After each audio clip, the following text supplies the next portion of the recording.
Hello everyone, welcome to my channel biology classes with Sakshi. तो आज की जो मेरी वीडियो है इसमें हम इम्प्लांटेशन के बारे में पढ़ेंगे। इससे पहले हम फर्टिलाइजेशन का टॉपिक कंप्लीट कर चुके हैं। अगर आपने वो वीडियो अभी तक नहीं देखी है तो प्लीज देख लीजिएगा। अपनी पिछली वीडियो में मैंने बताया था आपको कि जो फीमेल गैमीट होता है जब वो ग्राफियन फॉलिकल से निकलता है, यानी कि जब ग्राफियन फॉलिकल रप्चर होता है ओवुलेशन के टाइम, तो वहां से जो है एक फीमेल गैमीट निकलता है और उसको क्या बोलते हैं, सेकेंडरी oocyte। फिर जो सेकेंडरी oocyte है वो मूव करके सीलिया की हेल्प से कहाँ चला जाता है, जो यूट्रस होता है उसकी ओविडक्ट में। और ओविडक्ट में भी कहाँ जाता है, कौन से रीजन में जाता है, वो एम्पुला रीजन में चला जाता है। और वहां पे जो है एक दिन के लिए वेट करता है कि अगर कोई स्पर्म आता है तो वो उसके साथ फ्यूज हो जाएगा।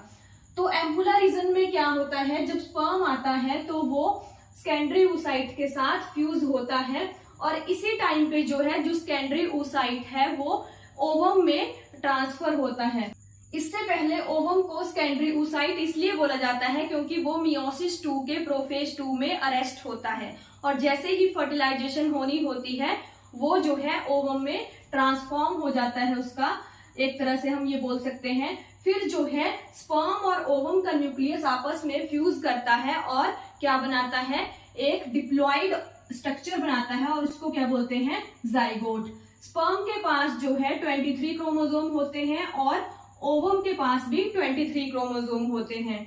दोनों गैमीट्स के जब न्यूक्लियस आपस में फ्यूज करते हैं, यानी कि स्पर्म और ओवम का न्यूक्लियस जब आपस में फ्यूज करता है तो उस प्रोसेस को क्या बोलते हैं, फर्टिलाइजेशन। और वहां से जो है दोनों से 23 क्रोमोसोम आते हैं और जाइगोट में जो है 46 क्रोमोसोम मिलते हैं।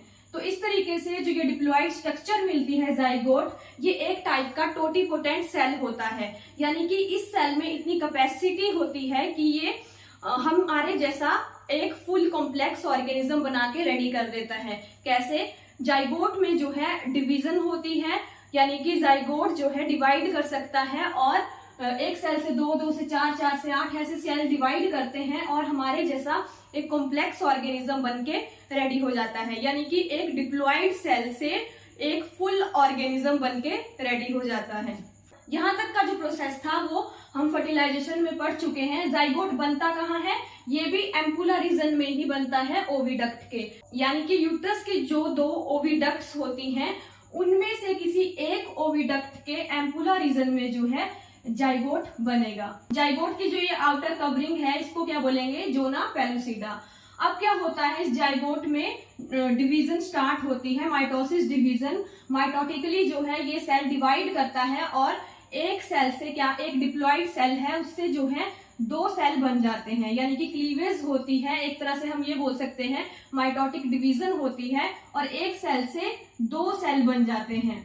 अब ये जो सेल होते हैं इनका साइज तो जो है डिक्रीज हो जाता है, यानी कि साइज में ये डिक्रीज हो जाएंगे दोनों सेल, जो इनका पेरेंट सेल है उसकी कंपैरिजन में। बट इनका जो क्रोमोसोम नंबर है वो सेम होगा, यानी कि जैसा जाइगोट में अगर 46 क्रोमोसोम है तो वैसा ही ईच सेल में 46 क्रोमोसोम मिलेंगे। और इस सेल स्टेज को क्या बोलेंगे, 2 सेल स्टेज। ठीक है, और ये जो सेल को कवर करके रखेगी इस लेयर को क्या बोलेंगे, जोना पेलुसिडा। इसके बाद जो है 2 सेल से 4 सेल बनेंगे और ये जो इनर सेल है इनको क्या बोलेंगे, ब्लास्टोमियर। फिर 4 सेल से 8 सेल बनेंगे, या हम बोल सकते हैं 8 सेल से फिर 16 सेल बनेंगे और 8 to 16 सेल स्टेज को क्या बोलेंगे, मोरूला स्टेज।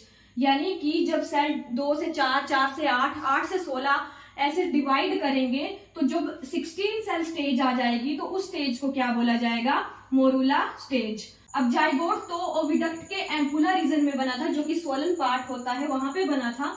पर जो मोरूला है वो मूव करके क्या होता है, इस्थमस के पास आ जाता है, यानी कि जो इस्थमस एरिया होता है ओविडक्ट का वहां पे पहुंच जाता है। उसके बाद जो है 4th डे, मतलब फर्टिलाइजेशन जिस दिन होती है उसके 4th डे पे क्या होता है, जो मोरूला स्टेज होती है वो डिवाइड करती रहती है और वो 100 सेल स्टेज पे पहुंच जाती है। और वो कहाँ एंटर कर जाती है, यूट्रीन कैविटी यानी कि यूट्रस में एंटर कर जाएगी। फीमेल का जो यूट्रस होगा वहां पे जो है ये 100 सेल स्टेज जो है वो एंटर कर जाएगी। और इसको जो कवर करके रखा हुआ है वो कौन सी लेयर है, वो है जोना पेलुसिडा, यानी कि अभी तक जोना पेलुसिडा लेयर ने इन सेल्स को कवर करके रखा हुआ है। अब नेक्स्ट क्या होता है, फर्टिलाइजेशन के 5th डे पे क्या होगा, जो यूट्रस की इनर वॉल होगी यानी कि एंडोमेट्रियम जो होती है, हमें पता है यूट्रस में 3 लेयर होती है, सबसे आउटर पेरीमीट्रियम, बीच वाली लेयर को मायोमेट्रियम बोलते हैं और जो सेंटर की लेयर होती है उसको एंडोमेट्रियम बोलते हैं। यही जो एंडोमेट्रियम लेयर होती है वो मेंस्ट्रुएशन के टाइम पे क्या होती है, डिस्ट्रॉय हो जाती है, क्योंकि अगर ओवम को स्पर्म ना मिले तो उस लेयर का कोई काम नहीं रह जाता, क्योंकि एंडोमेट्रियम लेयर ईच मंथ अपने आप को प्रिपेयर करती है ताकि वो इम्प्लांटेशन कर पाए। ठीक है, तो अब क्या होता है, जब 5th डे आ जाता है फर्टिलाइजेशन का और 100 सेल स्टेज जो है वो यूट्रीन कैविटी में आ चुकी है यानी कि एंटर कर चुकी है, तब जो एंडोमेट्रियम लेयर है यूट्रस की इनर जो लेयर है वो क्या करती है, ग्लाइकोजन सिक्रीट करने लग जाती है, यानी कि वो सिक्रीटरी फेज में होती है उस टाइम पे। तो इस टाइम पे जो ग्लाइकोजन सिक्रीट होता है वो कहाँ एंटर कर जाता है, वो इन सेल्स के इनसाइड एंटर कर जाता है। और ये सेल्स क्या करते हैं, अपने आप को आउटर एरिया में ले जाते हैं और एक लेयर बना लेते हैं। जोना पेलुसिडा के नेक्स्ट जो है ये सेल एक लेयर बना लेते हैं और कुछ सेल जो है इनर सेल मास बन के रह जाते हैं, यानी कि कुछ सेल इकट्ठे हो जाते हैं एक जगह पे और उनको क्या बोलेंगे, इनर सेल मास। और जो ये आउटर सेल की लेयर बनेगी इसको क्या बोलेंगे, trophoblast cells. Inner cell mass को आप एम्ब्रियोब्लास्ट भी बोल सकते हैं। और इस पूरी स्टेज को क्या बोलते हैं, ब्लास्टोसिस्ट स्टेज। और जो ग्लाइकोजन जो है एंडोमेट्रियम से एंटर करता है, एंडोमेट्रियम लेयर से एंटर करता है कहाँ पे, इन सेल्स के इनसाइड, यानी कि जोना पेलुसिडा से एंटर कर जाता है अंदर को, तो एक कैविटी में जो है जाके स्टोर हो जाता है और इस कैविटी को क्या बोलते हैं, ब्लास्टोसील कैविटी। ये जो इनसाइड का एम्प्टी एरिया है इसको क्या बोलेंगे, ब्लास्टोसील कैविटी। और इसमें जाके जो है ग्लाइकोजन स्टोर हो जाएगा और वो यहाँ से जो है इस स्ट्रक्चर को क्या प्रोवाइड करेगा, नरिशमेंट प्रोवाइड करेगा, एक तरह से हम बोल सकते हैं न्यूट्रिएंट्स प्रोवाइड करेगा। और इस पूरी स्टेज को क्या बोलेंगे, blastocyst stage. 8 to 16 cell stage को क्या बोलेंगे, मोरूला स्टेज। अब अगर हम इस डायग्राम की हेल्प से समझने की कोशिश करें तो ये जो कंप्लीट सिस्टम है ये क्या है, फीमेल रिप्रोडक्टिव सिस्टम। ये यूट्रस है, ये ओविडक्ट है, ये 2 ओविडक्ट होती हैं इसमें। और ये जो रीजन है ये क्या है, एम्पुला रीजन, जहां पे कि फर्टिलाइजेशन का प्रोसेस कंप्लीट होता है। ये 2 ओवरीज हैं। तो यहाँ पे देख सकते हो आप, ओवरी में जो है ग्राफियन फॉलिकल मैच्योर होता है और रप्चर होता है और क्या करता है, सेकेंडरी oocyte को रिलीज कर देता है। इसको अभी ओवम इसलिए नहीं बोलते क्योंकि ये मियोसिस 2 के प्रोफेज 2 में अरेस्ट है, तो अभी इसको क्या बोलते हैं, सेकेंडरी oocyte। मतलब मियोसिस 2 कंप्लीट कहाँ जाके होती है, एम्पुला रीजन में।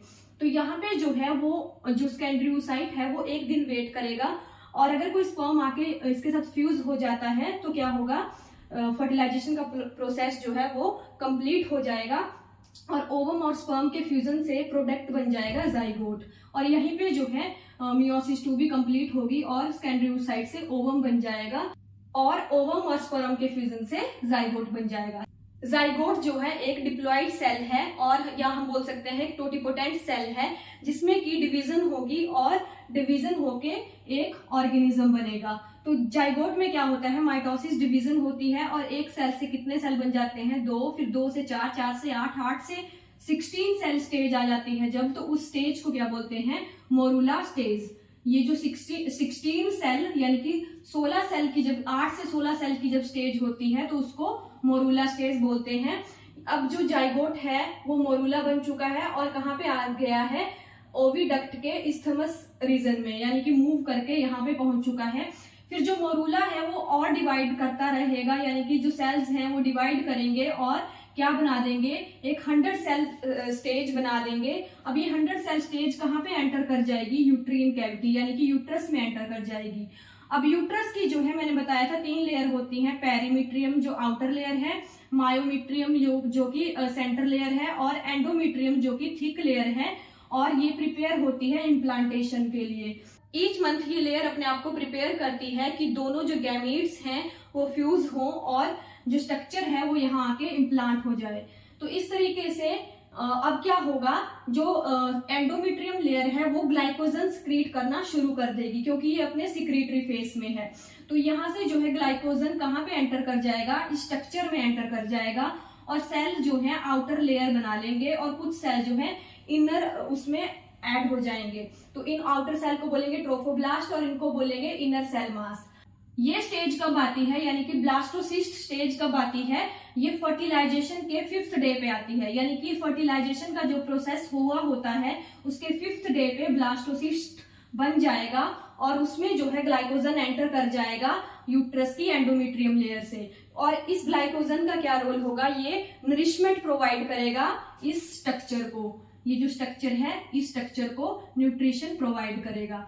अब 5th डे पे क्या होगा, जो ब्लास्टोसिस्ट है वो कुछ ऐसे एंजाइम रिलीज करेगा कि ये जो लेयर है, ये लेयर जो है डिस्ट्रॉय हो जाएगी, जो जोना पेलुसिडा लेयर है, और एंडोमेट्रियम की लेयर भी यहाँ से डिस्ट्रॉय होना शुरू हो जाएगी उन एंजाइम्स की हेल्प से। यानी कि ब्लास्टोसिस्ट कुछ ऐसे एंजाइम रिलीज करेगा जो कि जोना पेलुसिडा को भी ब्रेक कर देगी और एंडोमेट्रियम लेयर को भी ब्रेक कर देगी।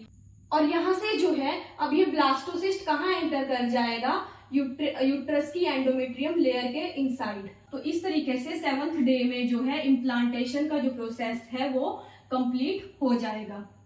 तो इस तरीके से इम्प्लांटेशन का प्रोसेस कंप्लीट होगा। यानी कि हम बोल सकते हैं जो ब्लास्टोसिस्ट है वो एंडोमेट्रियम से एंटर करके वहां पे जाके इम्प्लांट हो जाता है। इनर सेल मास जो है पेरीमेट्रियम की साइड को होता है और जो ट्रोफोब्लास्ट लेयर होती है वो एंडोमेट्रियम के साइड को होती है। तो इस तरीके से इम्प्लांटेशन का प्रोसेस 7th डे में कंप्लीट होता है। यानी कि फर्टिलाइजेशन जिस दिन होती है उसके 7th डे पे जाके ब्लास्टोसिस्ट जो है एंडोमेट्रियम में इम्प्लांट हो जाएगा जाके। फिर 8th डे पे क्या होता है, ये जो ब्लास्टोसिस्ट है ये एक हार्मोन रिलीज करता है HCG हार्मोन।